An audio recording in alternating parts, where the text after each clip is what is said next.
This is All Ears with JP Finlay. What up, everybody? Welcome into All Ears. We are live on location, Lost Rhino Brewing Company in Ashburn, Virginia. We got plenty of Burgundy and Gold fans. They're going to get to talk to me direct. We're going to do a live mailbag tonight, but certainly the biggest story in Ashburn and across the NFL, the return of Terry McLaurin to Commanders practice. A lot of excitement among Commanders fans, and honestly, a ton of excitement just for Terry McLaurin to be back out there. You know, I've covered Terry since his rookie season. I know this dude fairly well. You can see what it meant for him to get back on the field. You see Jaden hitting him with that little slant. If that looks reminiscent of a couple touchdowns last season, you're not crazy.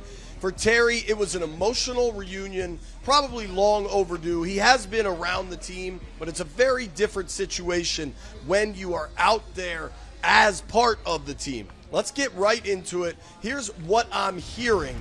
Terry McLaurin talking about how grateful he is. Everything has worked out. You know, I just had an extreme sense of gratitude and peace, and to be able to celebrate that with, my family was unbelievable, and to finally continue to just be back playing football. This is what I really love to do, and I never want anybody to mistake this is a business as well, and all of us know that, from a front office, from the coaches to the players, and so sometimes that hits its intersection, but when you have two sides that want to get the deal done, when you have two sides who are open to communication back and forth, when you have two sides that are open to compromises on both ends, that's when deals get done. And I feel like that happened in this situation, and I'm excited to continue to be a part of this team and try to be the best leader that I can. And but y'all probably saw the videos. I was cheesing coming through here because it's like, this is home. You know what I mean? There's no place I'd rather be, but I'm happy to be on the other side of the business and have grown much deeper in my faith as well.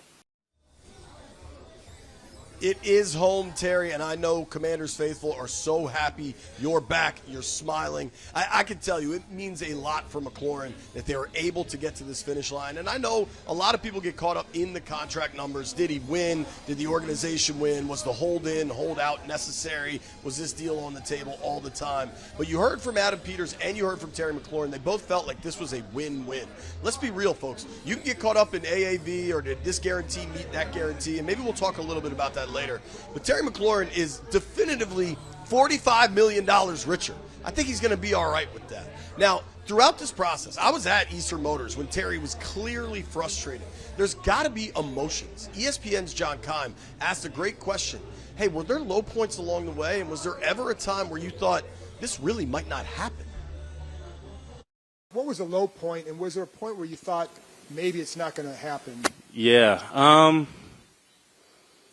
I mean, obviously, when you get to a point where you're here for a little over, I kind of lost track of the days, but you're here for a little while and you're not out on the practice field, and, things may not progress what you would like for them to progress. There was definitely some unknowns. Obviously, the trade request was, something that I did, and, full transparency, I told the front office this as well. Like, that wasn't something that I was doing for just like a leverage point or just to do it or let me call some hoopla. Like, I try to be as intentional as possible. Am I perfect? No, I'm not.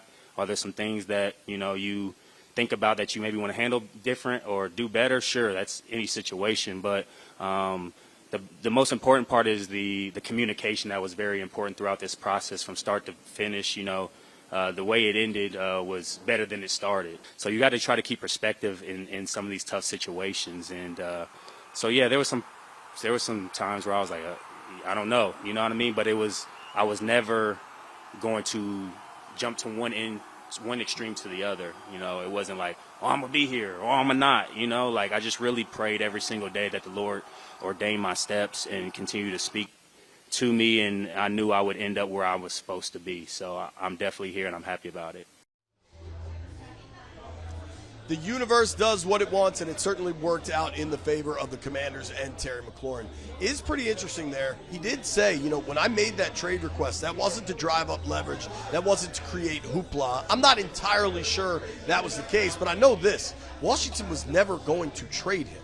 So you can request anything you want. I love the 4Runner I drive, but I'm requesting a Range Rover. I'm not exactly expecting it to happen. it is important to hear from the guy on the other side of this coin. That's Commanders general manager Adam Peters. Adam Peters was clear for months. We want Terry here. We want him for the long term. And he got to talk about how much it means to get to the finish line on this deal. I said in the offseason that we wanted to get something done with Terry and wanted him to be here for the long term, and we're thrilled that we got a chance to do that. Really want to thank Terry, and it wasn't always easy, but we had a lot of talks along the way. He came to my office a bunch and really had a lot of cool conversations, and just want to thank him for his professionalism throughout the whole negotiation, and really pumped to be moving forward with him for a long time now. When you get into those negotiations and those conversations, how do you balance how much you respect a guy like Terry and what he's done on the field versus the need to keep the financial house in order and kind of how you run the business side? Yeah, I mean, it's a balance, right? Where you got to do what's best for the team, but also reward somebody for being a great player. As long as you come, and you're respectful throughout the process, and you understand, you're probably going to give in a little bit more. Really both sides giving in a little bit more than you want, coming to a place where it's maybe slightly uncomfortable with both sides, and you really just never lose respect or lose perspective of, what this person means to our locker room, to our team, and to this community.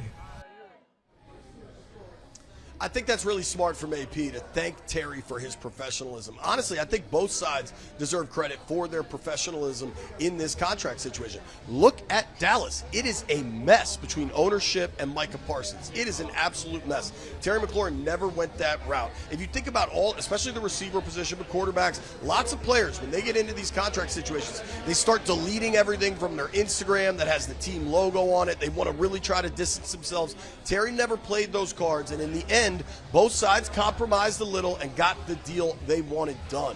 I think it says a lot about the types of people running things in Ashburn that they never try to negotiate this through the media, and it says a ton about Terry McLaurin. Not all NFL players are cut from that cloth, but Terry is one of one. I want to get into what they're saying now. Specifically, Jaden Daniels has been so impressive on the field, also really impressive off the field as this contract holdout continued.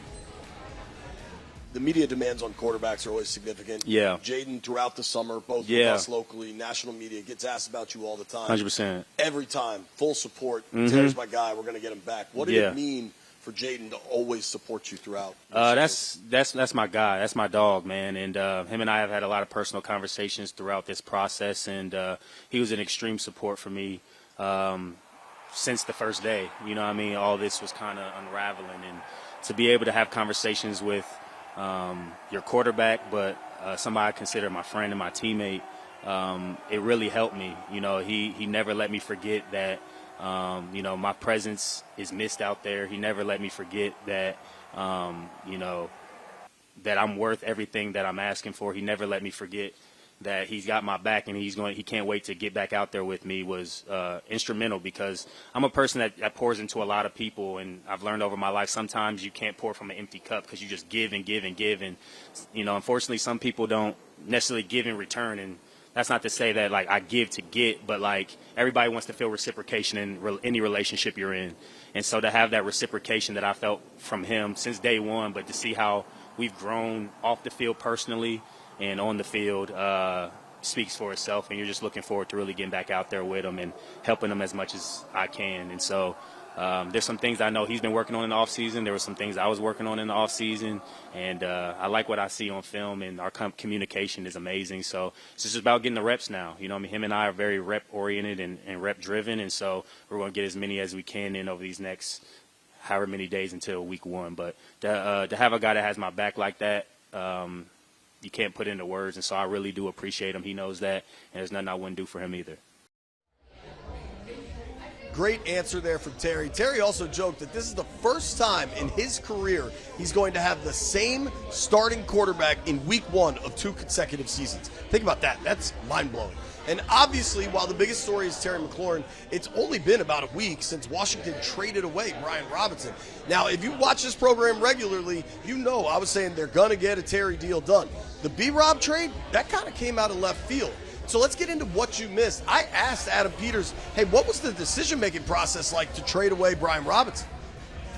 There's a lot that goes into something like that. One, there's interest around the league. There's the competition we have in that room, which we thought was a really good competition throughout. And so when you start breaking things down and you understand Brian's going to be a free agent after the year, and he's making a little bit more money than some of the other guys in that room, and just understanding like, okay, you're going to have to make a tough decision. And Brian's done a great job for this organization. He's been through a lot here, and to his credit, he was really going for it again. He had a great off season. He was in great shape, and it wasn't really anything overly. It was just all positive. It was just the fact that we felt really confident in the other guys in that room. So when we had the ability to get something for him, we decided to go ahead and do that. Good answer from AP. It's the intersection of business and football. We've learned a lot this offseason.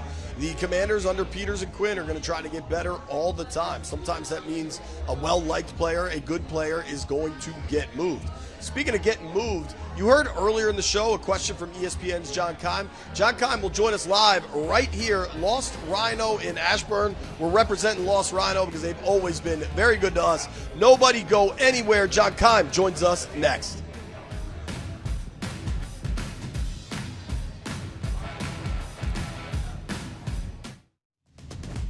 This is All Ears with JP Finlay. Welcome back to Lost Rhino Brewing Company. This is All Ears. My name is JP Finlay, and I'm very excited to welcome in my friend, ESPN Commanders reporter and host of the John Keim Report, Mr. John Keim. What's up, dude? All right, JP. Good to be here. We're good. It's fun being in here. Yeah. Fun doing these live, kind of on location. And All Ears, man. This is great. I don't know where they came up with the name. Today was a good day because this cloud that had been hovering over the Commanders with this Terry McLaurin contract situation finally ended. And I think you and I both thought it would end. Right. Are you surprised at all by the terms or how long it took? And how ready do you think everybody will be to kind of turn the page? So surprised by the terms, not really, because I think this is where people that I talked to felt it would fall around this area. Didn't think it was going to get into the mid-30s. Didn't think it was going to average a true 30-some per year. So this is about what I thought.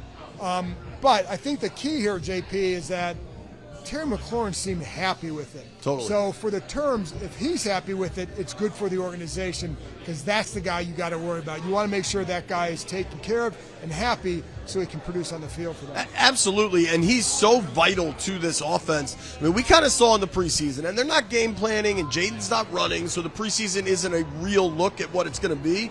But they need Terry out there. For me, I feel like Jaden has elevated the floor of this organization, but Terry impacts the ceiling. He does, and he also impacts everybody else, right? So what this offense was missing, we saw it all summer. How many times did we see Jaden Daniels completing downfield throws outside of some like fade routes to Deebo Samuel? There was nothing. That's Terry McLaurin. And there are people who would talk about like, well, where's the energy in practice? Well, that comes from big plays. Sure. That comes from Terry McLaurin.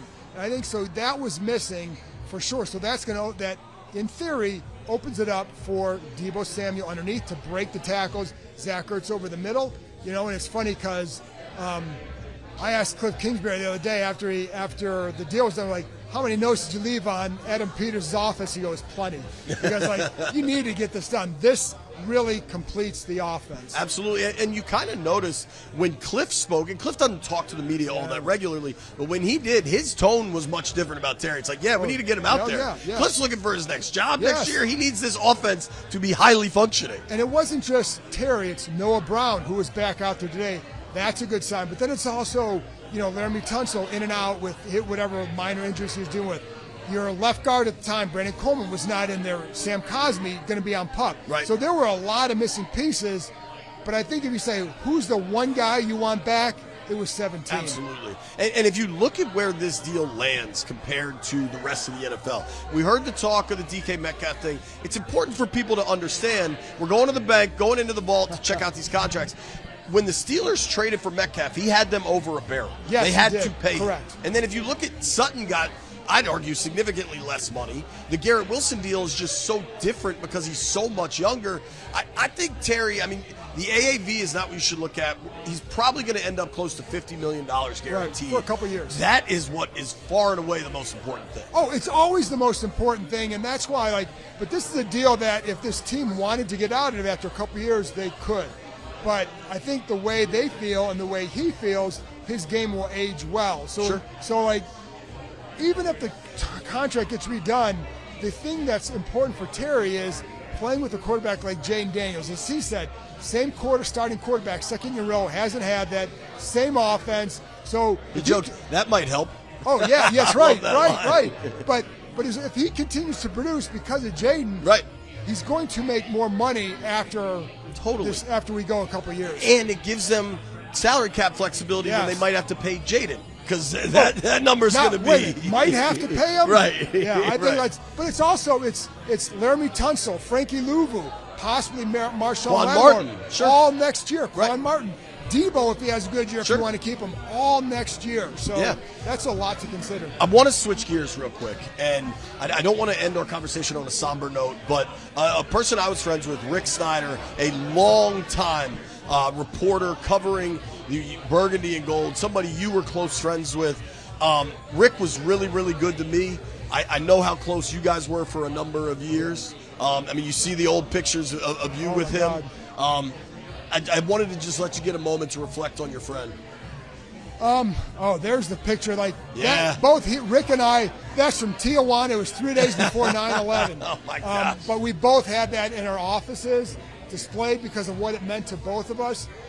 I don't think I can adequately describe what his friendship meant to me, his guidance over the years, his graciousness with his compliments to any young reporter at the time. It was me.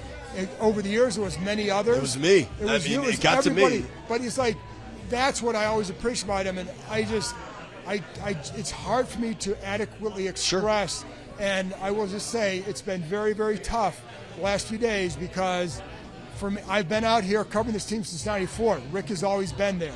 I always thought, well, he's just part of the scene here with me, and we're always going to be doing this. And it's just he'll be here, and now it's but he was always so thoughtful. Yeah. I went back. He and I always DM'd on Twitter. That was how we communicated.